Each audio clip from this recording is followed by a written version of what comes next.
نحن لن نستسلم، ننتصر أو نموت.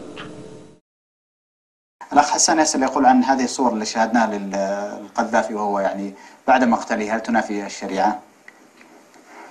والله هذه يا إخواني يعني ليس لنا أن نحكم صحيح. على شعب موتور ومظلوم ومقتلين أهلهم وإخوانهم مع فرحة النصر وشدة هذا عملوا يعني ما عملوا الآن.